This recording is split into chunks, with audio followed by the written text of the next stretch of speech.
Oke, assalamualaikum guys. Welcome back to my YouTube channel. Kali ini kita akan bahas soal-soal tentang minyak bumi. Oke. Nah, ini saya ambil dari buku ya, buku ini ya. Kalian bisa lihat di sebelah kiri sini. Buku Grafindo ya. Nah, cuman untuk mewakili latihan soal sih menurut saya sudah cukup gitu ya. Nah, nanti kalau untuk mau lebih lagi, kalau emang kalian punya mungkin PDF-nya atau mungkin dari buku lain, kalau emang kalian mau minta bahas, boleh aja ya. Tinggal komen aja di kolom komentar. Oke. Nomor 1, senyawa yang paling banyak terdapat dalam minyak bumi adalah apa? Oke, ini sudah jelas sekali ya, jawabannya adalah yang E. Why? Oke, karena kan kita tahu bahwa minyak bumi itu komponennya adalah paling terutama yang bagian utamanya adalah alkana dan sikloalkana. Seperti itu ya. Jadi yang utama ini that means paling banyak lah kita bisa bilang. Kemudian ada aromatik gitu ya. Kemudian ada sedikit alkena dan alkuna. Alkena dan alkuna seperti itu ya. Jadi sangat jelas sekali bahwa jawaban untuk nomor 1 adalah yang E. Oke. Next kita lanjut ke soal nomor 2. Oke, untuk soal nomor 2, grafik berikut menggambarkan hubungan antara massa molekul relatif atau kita bisa singkat MR gitu ya. MR dengan titik didih komponen minyak bumi adalah yang mana? Oke, nah di sini kita tahu bahwa minyak bumi itu kan terbagi menjadi beberapa fraksi kan. Minyak bumi terdiri dari beberapa fraksi yang dipisah berdasarkan destilasi bertingkat. Ya, destilasi bertingkat. Nah, sehingga akan muncul beberapa fraksi. Pertama dari fraksi gas. Fraksi gas yang C-nya 1 sampai C-nya 4. Nah, sampai bla bla bla bla sampai ke bawah ya. Fraksinya atau mungkin terakhir gitu ya, begini ya. Kita bisa bilang nggak usah deh. Nah, yang pertama adalah fraksi gas yang C-nya 1 sampai sekian fraksi residu ya. Fraksi residu yang jumlah C-nya itu adalah 25 plus gitu ya, sampai berapa nggak tahu. Nah, di mana dari atas ke bawah gitu ya, semakin ke bawah itu punya jumlah atom C yang makin banyak gitu ya. Nah, kemudian dari atas ke bawah itu suhunya semakin besar, suhu meningkat, jumlah atom C juga meningkat ternyata. Jumlah atom C meningkat. That means apa? Berarti kalau misalkan suhunya meningkat, jumlah atom C-nya meningkat. Kalau misalkan kita kaitkan jumlah atom C meningkat itu dengan apa? Di sini. Iya, kita kaitkan dengan namanya massa molekul relatif. Nah, bisa dikaitkan dengan MR.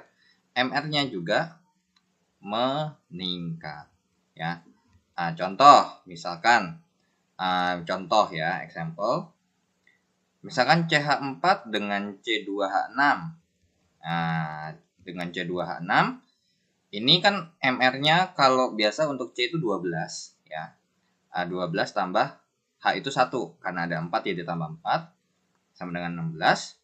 Sedangkan untuk C2H6 itu MR-nya adalah 24 ditambah 6 30.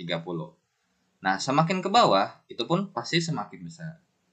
Jadi dapat dikatakan bahwa kesimpulannya itu seperti ini. Semakin banyak ya, semakin banyak atom C-nya semakin besar MR-nya. Terus juga semakin besar juga titik didihnya. Nah, biasanya titik didih itu ini bisa kita relate atau kita hubungkan dengan yang namanya gaya antar molekul ya, atau interaksi antar molekul. That means berarti semakin banyak atom C-nya juga, semakin besar MR-nya, semakin besar titik didihnya. Seperti itu ya. Semakin besar juga interaksi yang terjadi di antara C dengan H-nya. So, kalau kita lihat berarti ini kan semakin banyak, semakin besar ML-nya, semakin besar titik didihnya. Berarti iya yang E ya. Kalau yang A jelas salah. Kenapa? Kalau misalkan ini kan baca grafiknya, that means berarti MR-nya turun dengan titik didih yang sama. Nah, kalau yang B, MR-nya stabil dengan titik didih yang berbeda. Jadi MR-nya tuh sama, tapi titik didihnya meningkat. Kan salah ya. Kalau yang C menurun, yang D juga menurun. Cuman bedanya adalah kalau di yang C ini adalah menurun secara linear ya. Menurun secara linear. Alias berarti ini adalah kita bisa bilang adalah persamaan garis lurus. Sedangkan kalau yang untuk D ini bisa secara eksponensial biasanya ya. Kalau bentuknya seperti ini tuh ya, itu eksponensial biasanya. Oke. Menurun secara eksponensial. Jadi kita bisa bilang dia ada hubungannya dengan pangkat gitu ya, atau kuadrat gitu ya. Intinya ada hubungan dengan pangkat. Jadi cuma bukan pangkat satu, tapi pangkatnya bisa lebih dari satu ya. Jadi nomor 2 jawabannya adalah yang E. Oke. Next kita lanjut ke soal nomor 3. Oke, nomor 3, minyak bumi harus digunakan secara hemat, ya wajar ya. Karena proses pembentukannya memerlukan waktu yang sangat lama. Menurut teori pembentukannya, minyak bumi berasal dari, ya ini udah jelas sekali ya, pelapukan hewan dan tumbuhan. Karena apa? Minyak bumi itu kalau kita bisa bilang berasal dari organisme-organisme kecil gitu ya, atau organisme lah kita bisa bilang, organisme yang sudah mati. Makanya kenapa kok butuhnya lama? Karena butuh mati dulu, terus dia mengendap, jadi nanti terurai organisme yang sudah mati dan terurai gitu. Nah, kemudian barulah di dalam bumi itu berubahlah nanti jadi minyak bumi gitu ya. Dan makanya kenapa dibilang waktu yang sangat lama, karena butuh jutaan tahun gitu, atau mungkin ribuan atau jutaan tahun lah ya untuk membentuk minyak bumi. Oke, nomor 4, senyawa hidrokarbon yang mempunyai titik didih paling rendah. Oke, ada N-pentana, isopentana, neopentana, N-heksana, dan isoheksana. Ini sama-sama alkana, cuman jumlah C-nya berbeda. Kalau dari A sampai C, ini jumlah C-nya, jumlah atom C-nya ada 5. Sedangkan kalau untuk D dan E, itu jumlah atom C-nya heks ya. Jumlah atom C-nya adalah 6. Seperti itu. Nah, kalau dibandingkan, di sini sebenarnya kita nggak usah ngecek lagi D dan E. Kenapa? Karena kalau untuk D dan E, karena berhubung jumlah C-nya lebih banyak daripada yang ABC nih, kan D dan E 6, kalau A sampai C 5. Otomatis titik didih paling tinggi itu ada di B dan E ya. Nah, 2 tertinggi berarti ya, kalau kita bisa bilang ini 2 tertinggi. Ini adalah 2 titik didih tertinggi. Nah, kemudian kalau yang ini 3 titik didih terendah.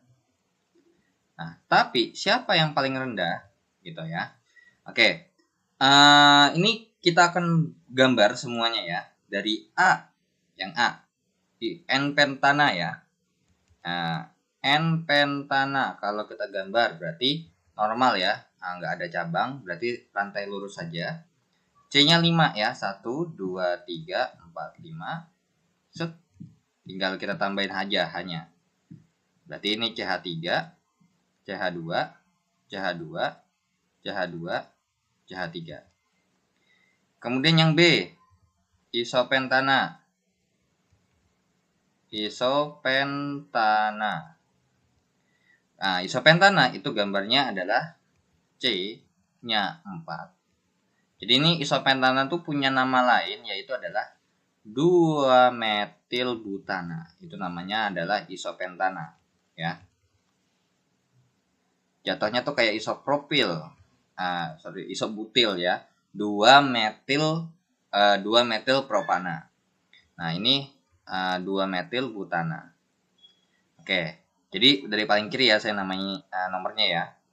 Nah, ini CH3. Ini CH3. Ini CH. CH2. CH3.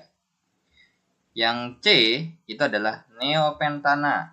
Neopentana itu kalau kita bikin namanya adalah 2,2 dimetil propana. Ya.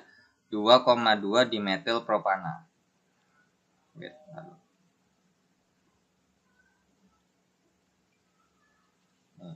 Propana.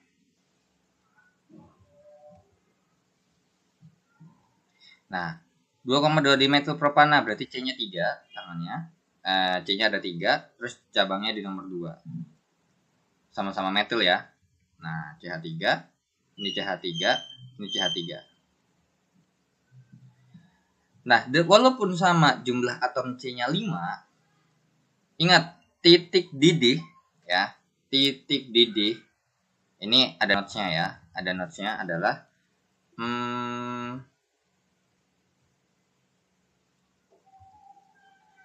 titik didih rantai lurus itu lebih besar daripada titik didih rantai bercabang ya. Titik didih rantai bercabang seperti itu ya. Oke, berarti kalau dibandingkan berarti yang paling rendah yang mana? Ya, jelas sekali neopentana. Karena apa? Walaupun sama-sama atom jumlah atom C-nya 5, tapi kalau yang A itu paling tinggi ya, karena lurus. Sedangkan kalau untuk B cabangnya cuma 1 ya, dengan jumlah panjangnya 4 ya, paling utamanya 4. Kemudian yang C itu 4, rantai terpanjangnya 3 ya. Rantai terpanjangnya kan 3 nih di sini. Tapi cabangnya 2. Kalau ini kan rantai terpanjangnya 4. Nah, seperti itu ya. Oke. Kalau N-heksana gimana tuh kalau gambar? Yang D. N-heksana. Ya udah gambar aja. C-nya 6. Lurus gitu ya. Nah, CH3, CH2, CH2, CH2, CH2, CH3. Gitu ya. Yang E isoheksana. Nah, yang E isoheksana itu ya berarti gambarnya berarti sama kayak ini, jadinya 2 metil pentana jadinya. 1 2 3 4 5, terus cabangnya di sini metil CH3, terus ini CH, ini CH2, ini CH2, ini CH3. Nah, kalau dibandingkan antara N-heksana dengan isoheksana, paling tinggi adalah N-heksana. Ya. Jadi kalau misalkan ini kita ranking ya. Ini adalah paling ini berdasarkan paling titik didih dari paling tinggi ya ke rendah. 1 2 3 4 5. Ya, jadi yang paling tinggi kalau ditanya itu adalah N-heksana. Oke. Kita lanjut ke soal nomor 5. Oke, langsung ke nomor 5. Minyak bumi merupakan campuran senyawa hidrokarbon, ya. Proses pemisahan minyak bumi berdasarkan perbedaan titik didih, oke. Perbedaan titik didih komponennya disebut, ya jawabannya jelas yang C ya, destilasi bertingkat ya. Intinya pemisahan kalau berdasarkan perbedaan titik didih, gitu ya, itu namanya destilasi, ya. Destilasi atau distilasi, harusnya destilasi ya. Destilasi. Oke, kalau misalkan cracking itu apa? Nah, kalau cracking ini mecah yang panjang jadi pendek, gitu ya. Nah, kemudian kalau reforming ubah rantai lurus jadi rantai panjang gitu ya, rantai cabang. Kemudian kalau untuk threading itu adalah pemurnian ya. Threading itu pemurnian. Kemudian kalau untuk polimerisasi berarti dari yang pendek gitu ya, atau kita bisa bilang menggabungkan yang pendek atau gabung yang pendek jadi panjang gitu ya. Biasanya nanti sebenarnya untuk polimerisasi ini lebih nanti ada kaitannya dengan monomer dan polimer gitu ya. Nanti ada yang namanya PVC dan segala macamnya ya. Ada vinyl klorida, kalau bergabung mereka vinyl klorida jadi vinyl polyvinyl klorida. Etena kalau banyak berarti polyetena, seperti itu. Depannya kalau ada poli-poli itu berarti itu udah gabungan dari beberapa senyawa tersebut gitu ya. Nah,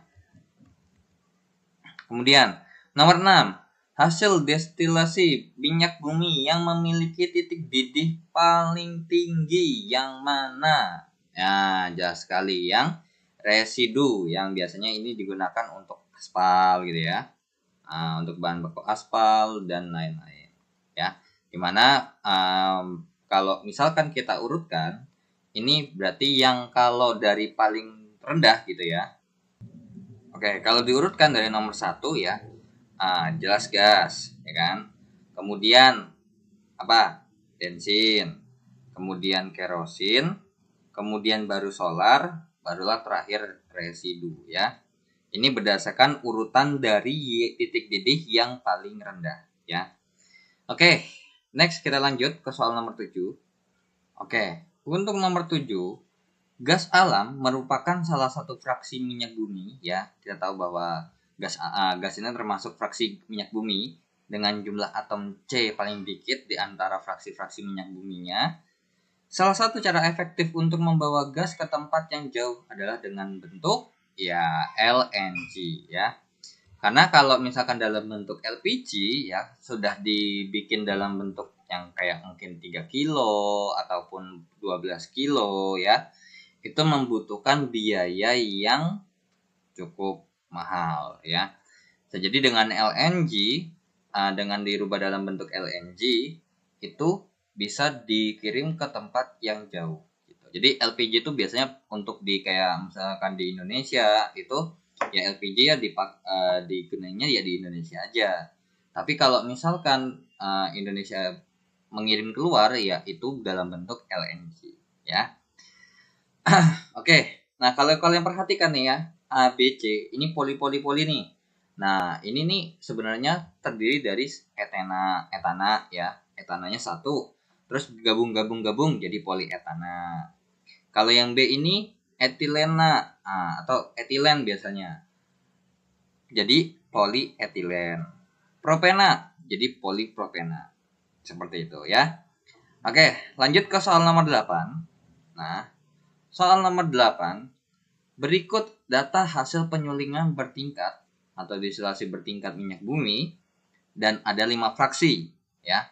1, 2, 3, 4, 5. Yang pertama gas alam dengan titik-titik sebagai berikut, ya kan? Sampai solar 260 sampai 350.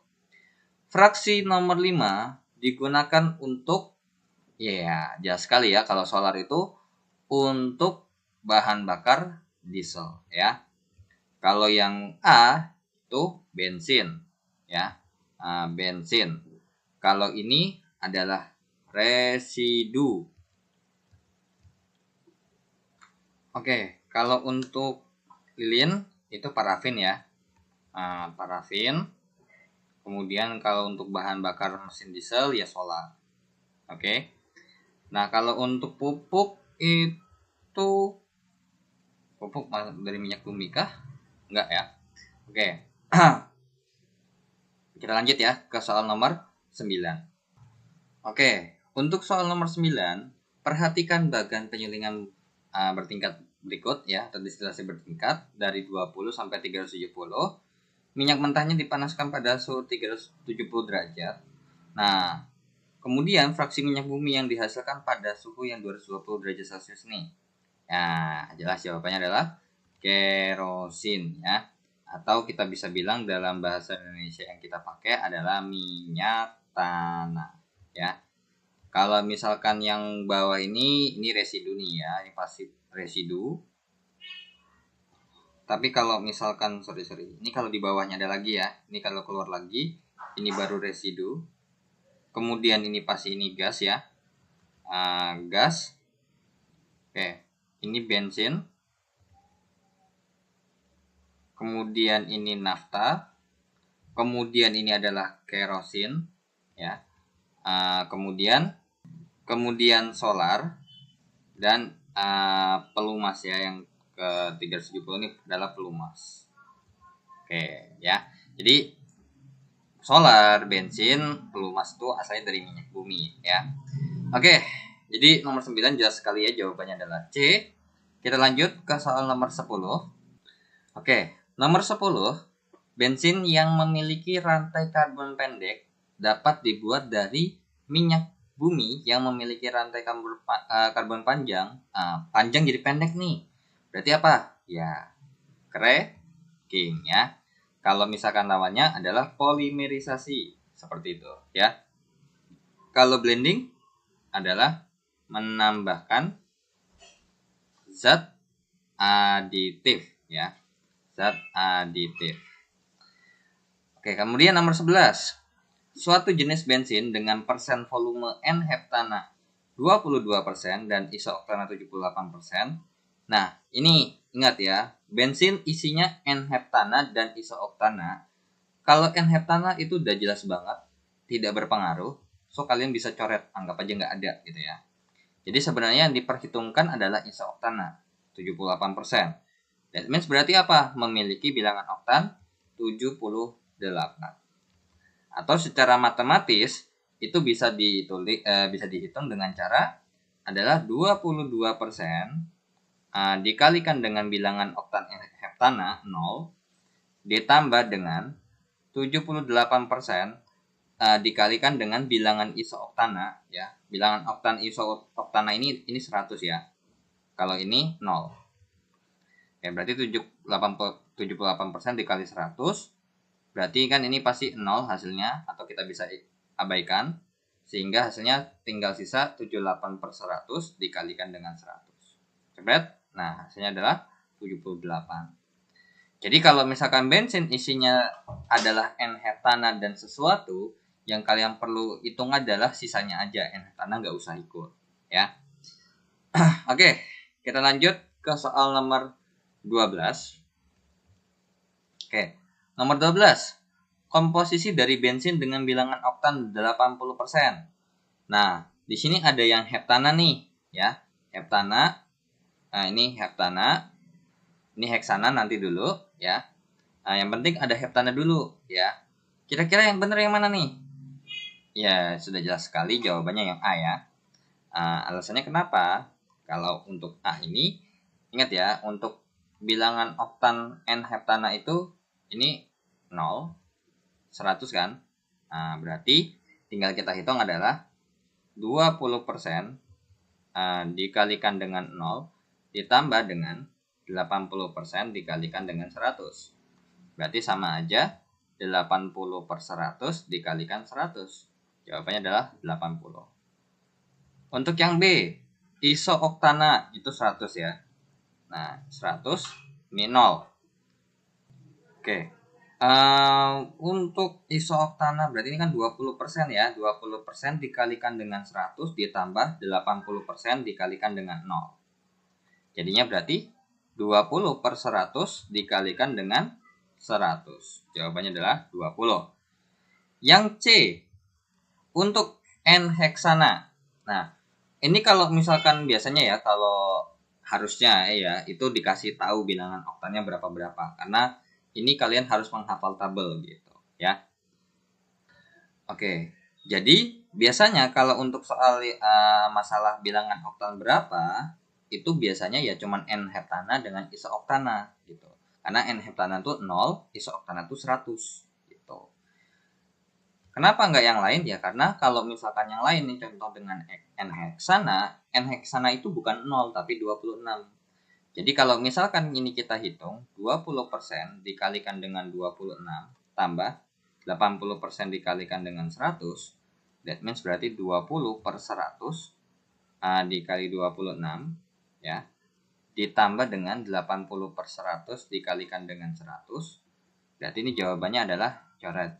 Coret ini 5,2 ditambah dengan 80. Jadi jawabannya adalah 85,2. Kemudian untuk yang D, isooktana dengan N-heksana, ini 100, ini 26. Ya. Hati-hati, walaupun dengan penyusun yang sama, tapi kalau persentasenya beda, itu hasilnya beda juga ya. Oke, ini 20% dari 100. Ditambah dengan 80% dikalikan dengan yang namanya 26. That means berarti 20/100 dikalikan dengan 100 ditambah dengan 80/100 dikalikan dengan 26. Seperti itu ya. Oke, jadinya ini adalah 20 ditambah dengan ini coret. Oke, jawabannya adalah 20,8 ya, 20,8 jadinya 40,8. Nah, untuk yang E, N-pentana. Oke, yang E untuk N-pentana dengan 80% isooktana ini nggak bisa saya tentuin ya. Karena N-pentananya nggak tahu berapa. Oke, kita lanjut ke soal nomor 13. Oke, untuk nomor 13, nomor 13 untuk meningkatkan bilangan oktan pada bensin ditambahkan zat aditif yaitu adalah TEL dan MTBE. Tapi kita tahu bahwa TEL ini mulai ditinggalkan karena berbahaya. Nah, untuk TEL sendiri ya, itu adalah kepanjangannya dari tetraethyl. Sebenarnya ethyl, that means untuk tetraethyl. Lead itu timbal ya. Jadi kalau misalkan dari tetraethyl berarti punya PB1 ya, PB-nya 1. Kemudian etilnya 4. Berarti C2H5 ya, seperti itu kurang lebih. C2H5, kemudian ini adalah C2H5, kemudian ini adalah C2H5, kemudian lanjut lagi ke bawah adalah C2H5. Jadi bisa disingkat PB C2H5 4 kali ya. Jadi jawabannya adalah yang B. Nah, kalau untuk MTBE itu adalah metil tersier butil ether gitu ya. Metil tersier butil ether itu adalah, nah ini untuk untuk si metil tersier butil ether ini mungkin belum tahu ya cara bikinnya gimana, karena ini nanti ada kaitannya dengan namanya turunan alkana ya, ada ether, ada ester ya. Itu adalah pelajaran kelas 12. Oke. Jadi di sini saya kasih tahu aja bagaimana cara membentuknya. Ini adalah C, ini adalah CH3, ini adalah tersier butilnya. Dan di sebelah kanannya adalah ada metil. Ya. Jadi ini adalah namanya metil tersier butil ether. Seperti itu, ya. Oke, lanjut nomor 14. Logam berbahaya dalam bensin yang mengandung tel. Apa ayo? Ya, jelas sekali, easy ya. PB ya. Timbal yang berbahaya. Oke.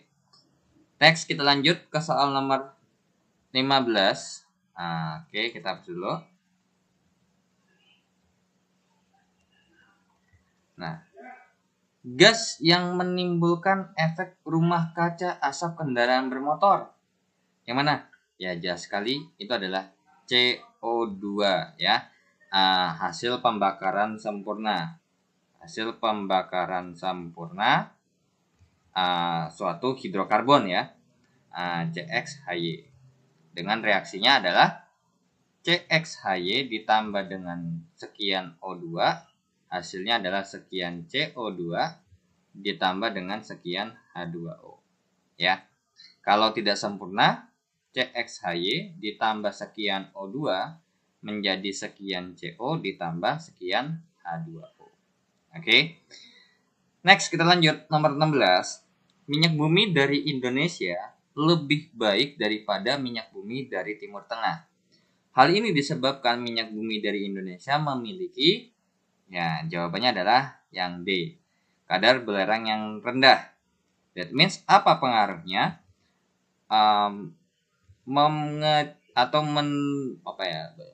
Mengurangi biaya, mengurangi biaya pengolahan minyak bumi, ya.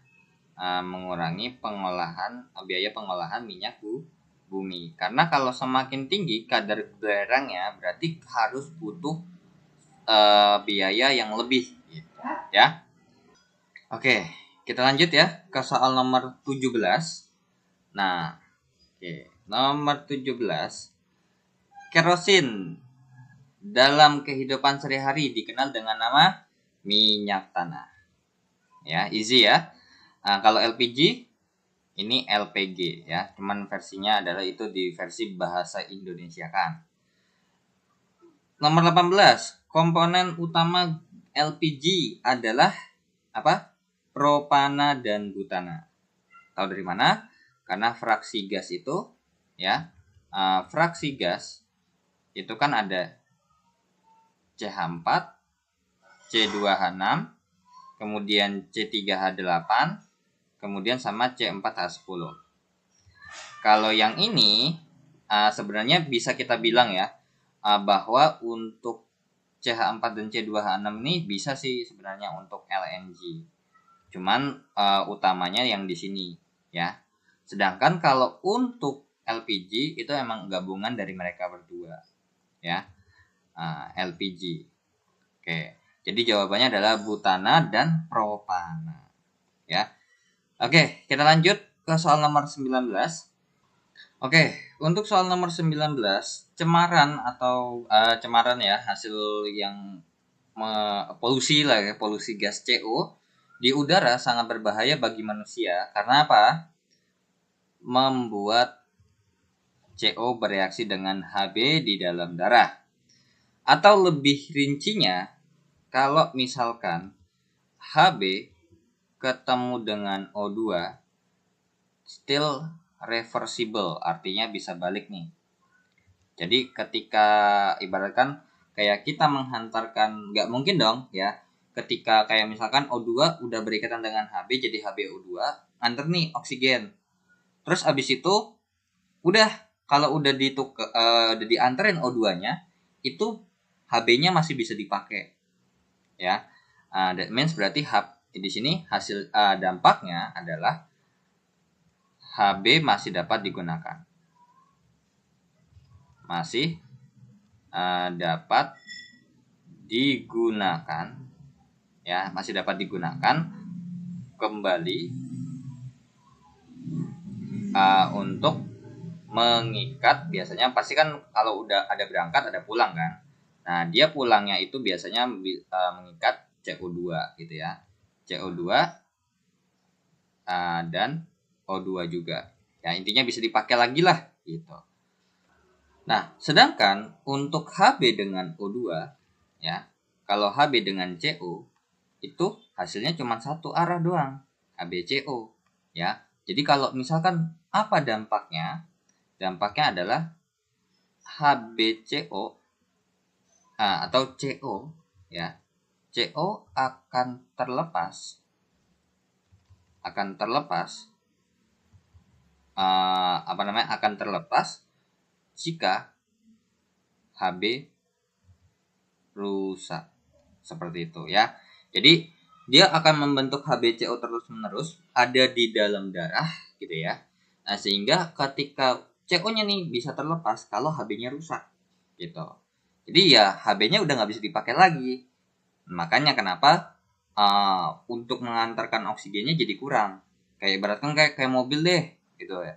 Mobil bisa pakai untuk mengangkut barang, anterin barang, terus balikin ambil lagi barang bisa. Tapi kalau misalkan ini itu kejadiannya kayak misalkan mungkin kurang bensin atau segala macam ya. Jadi jawabannya adalah yang C. Oke. Kita lanjut ke soal nomor 20. Oke, untuk nomor 20, keadaan di sekitar pompa bensin ketika Anda mengisi bensin antara lain ada 4 nih, ada 5 nih. Ada uap bensin yang mudah terbakar, ada bensin yang tumpah, ya kan? Suhu mesin mobil tinggi, nomor 4 bensin mengalir dengan tekanan tinggi dan pompa bensin sedang bekerja. Nah, di antara faktor tersebut, kenapa sih ketika kita isi bahan bakar itu nggak boleh ngerokok gitu ya? Karena ya logikanya yang masuk akal itu cuma 1 dan 2 ya, 1 dan 2. Jadi jawabannya adalah D. Nah, kalau untuk suhu mesin mobil tinggi ya no problem loh ya. Orang emang udah wajarnya ya, sewajarnya kalau misalkan ngisi pasti pas mau ngisi bahan bakar pasti setidaknya udah pernah jalan gitu ya, sudah menempuh sekian kilometer. Kan nggak perlu diberhentiin dulu benar-benar harus dingin gitu ya. Karena kan ngisinya kan nggak di situ. Nah, bensin mengalir dengan tekanan tinggi ini wajar. Karena kalau misalkan kalau kalian perhatikan di SPBU itu sebenarnya kan ada pompa bensinnya di sini misalkan. Pompa bensinnya di sini. Ya. Pompa bensinnya tuh di sini. Kemudian ini tuh ada dari bawah sebenarnya kayak dihisap gitu ya. Nah, ini itu ada tempat penampungan. Yang biasanya tempat penampungannya itu ada di bawah tanah. Atau biasanya ini ada tutupnya itu ada yang warna hijau ya kan, untuk menandakan dia biosolar. Terus putih Pertalite, biru Pertamax seperti itu ya. Oke, jadi ini untuk nomor 20 mudah ya, jawabannya adalah yang A. Oke, kita lanjut ke soal nomor 21. Oke, nomor 21 yang tidak termasuk komponen minyak bumi adalah ya jelas sekali ini adalah yang E ya. Senyawa lipid atau senyawa lemak ya. Senyawa lemak atau kayak asam lemak ya kayak gitu ya. Senyawa lemak. Nah, kalau sikloalkana wajar. Kalau alisiklik ini adalah sikloalkana gitu ya. Ini sama ini hidrokarbon alisiklik ya. Bisa sikloalkana, siklo apapun itu, yang penting bentuknya siklus. Kalau alifatik, hidrokarbon rantai panjang ada. Turunan senyawa benzena tuh ada ya, kayak fenol segala macam tuh ada. Ya, walaupun sebenarnya dikit ya. Yang terutama adalah hidrokarbonnya. Oke. Jadi nomor 21 jawabannya adalah yang E. Tidak ada lemak ya di situ. Nomor 22, senyawa hidrokarbon alifatik atau yang lurus rantai utamanya dalam komponen minyak bumi yang memiliki titik didih paling tinggi. Nah, ini sudah jelas sekali yang mana jawabannya adalah yang C. Ya. Kenapa? Karena kalau misalkan kita gambar yang A butana, harusnya N butana ya. N butana itu adalah C-nya 4. Nah, ini adalah CH3, CH2, CH2, CH3. Kemudian yang B adalah isobutana. C, C, C. Nah, di sini nih. Nah, isobutana seperti ini gambarnya. Ini CH3, ini CH3, ini CH, ini CH3 ya. Atau kita bisa bilang namanya 2 metil propana. Kemudian yang C, N-pentana. Berarti C-nya 5 ya. Nah, berarti 1, 2, 3, 4, 5. Ini CH3, ini CH2, ini CH2. Nah, kemudian ini CH2, ini CH3. Kemudian yang E, yang D ya, isopentana. Nah, kalau yang isopentana atau neopentana ya di nomor sebelumnya sudah ada ya. Isopentana tuh berarti ini C-nya 4 ya. Nah, C-nya 4, di nomor 2-nya cabang metil. Ini CH, ini CH2, ini CH3. Nah, yang E adalah neopentana. Nah, itu adalah 2,2 dimetil ya. Nama lainnya 2,2 dimetil propana. Nah, seperti ini. Kalau kalian perhatikan, ini punya sebenarnya ini udah jelas banget, ini punya jumlah atom C-nya adalah 4 ya. Jumlah atom C-nya itu 4. Nah, kemudian kalau untuk yang di sini itu punya jumlah atom C-nya sama dengan 5. Nah, kalau misalkan kita bandingkan kalau ini diurutin ya dari yang paling rendah, itu jawabannya adalah seperti ini. Paling rendah itu adalah isobutana. Kemudian yang kedua adalah butana. Kemudian yang ketiga adalah neopentana. Isopentana, baru yang paling gede adalah N-pentana. Ingat ya, titik didih rantai lurus itu lebih gede daripada titik didih rantai bercabang. Ya. Oke, kita lanjut ke soal nomor 23. Oke, lanjut nomor 23. Fraksi gas alam pada minyak bumi digunakan untuk. Nah, kalau untuk yang B, ini udah jelas salah ya, karena harusnya ini adalah solar. Kemudian kalau ini adalah residu, ini adalah parafin. Kemudian ini yang agak sedikit aneh ya, kalau misalkan untuk gas alam di rumah tangga still possible gitu ya. Cuman kalau untuk industri itu enggak ya. Karena kalau misalkan untuk industri itu lebihnya ya kayak misalkan mesin-mesin kayak gitu biasa ya. Kecuali kalau misalkan emang benar-benar butuh gas. Tapi untuk industri itu jarang banget. Nah, ini ya yang A, yang masih mungkin. Kenapa? Kalau misalkan kita bisa bilang kendaraan bermotor itu ya, sebenarnya kan nggak cuma motor, mobil gitu ya. Nah, sekarang kan udah ada tuh yang bahan bakar kendaraan bermotor pakai gas gitu ya. Jadi still possible lah ya, masih masuk akal. Cuman kalau untuk yang C di industrinya, karena untuk industri yang pakai bahan bakar gas itu apa gitu ya. Terkecuali kalau misalkan mengubah dari gas alam jadi listrik, itu kan bukan industri, emang itu menghasilkan listrik ya. Nah, beda. Kalau industri ini kayak misalkan buat baju atau buat mebel atau buat apapun itu, nah kan tidak pakai. Terkecuali kalau misalkan ini industrinya nggak ada, bahan bakar rumah tangga, nah ini baru jawaban yang lebih tepat ya. Oke, nomor 24. Gas pencemar yang berasal dari bahan bakar minyak bumi dan dapat menyebabkan hujan asam. Ya, jawabannya adalah yang C. Alasannya kenapa? Karena SO3 ketika ditambah dengan H2O akan berubah menjadi H2SO4 ya. Oke, H2SO4 oke pas. Nah, nomor 25. Gas yang berasal dari pembakaran minyak bumi yang dapat meningkatkan suhu permukaan bumi. Ya, jelas sekali ya, jawabannya adalah yang E. Ya. CXHY ditambah dengan bla bla bla bla oksigen menjadi bla bla bla bla CO2 tambah bla bla bla bla H2O ya. Oke, kita lanjut ya ke yang esai. Oke. Next.